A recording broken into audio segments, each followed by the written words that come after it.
Assalamualaikum anak-anak, bertemu kembali dengan mata pelajaran geografi.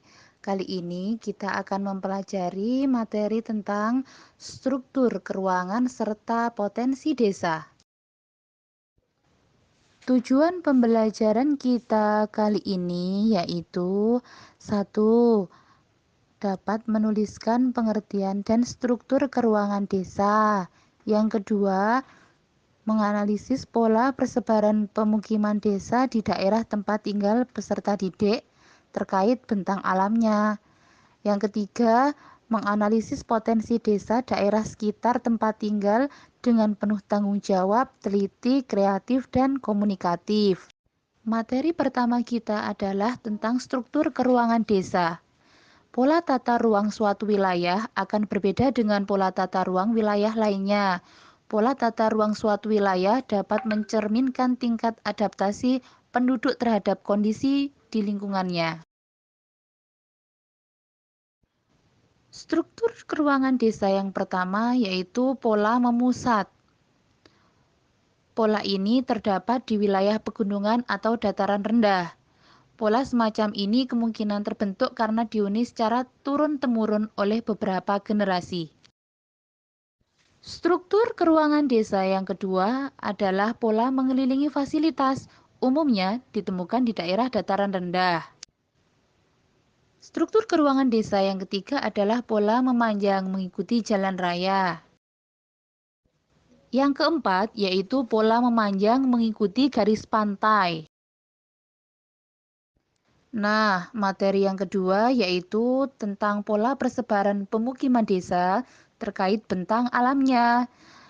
Yang pertama yaitu pola terpusat, yang kedua pola tersebar, dan yang ketiga adalah pola memanjang.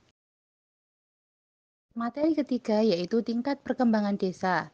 Tingkat perkembangan desa merupakan keadaan tertentu yang dicapai oleh penduduk dalam menyelenggarakan kehidupan dan mengelola sumber daya yang ada. Tingkat perkembangan desa yang pertama yaitu desa swadaya. Desa swadaya merupakan kondisi suatu desa yang sebagian besar masyarakatnya memenuhi kebutuhannya secara mandiri dan tidak bergantung pada pemerintah atau orang lain. Yang kedua yaitu desa swakarya. Desa swakarya adalah desa yang tingkat perkembangannya sudah lebih maju dibandingkan desa swadaya.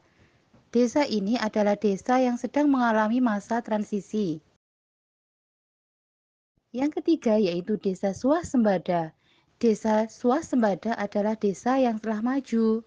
Nah, kira-kira di desa kalian termasuk tingkat perkembangan desa yang mana ya?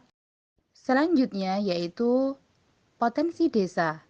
Pengertian potensi desa.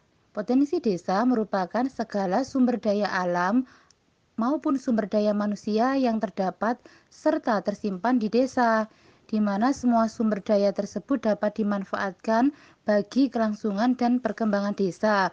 Potensi desa sendiri terbagi menjadi dua, yakni potensi fisik dan potensi non-fisik. Potensi desa yang pertama adalah potensi fisik. Potensi fisik ini berkaitan dengan iklim, flora dan fauna, lahan, dan yang terakhir adalah air. Potensi desa yang kedua adalah potensi non-fisik. Potensi ini berkaitan dengan yang pertama tentang lembaga dan organisasi sosial, yang kedua aparatur atau pamong desa, dan yang ketiga masyarakat desa. Demikian penjelasan Bu Ari berkaitan dengan desa. Tetap semangat belajar ya.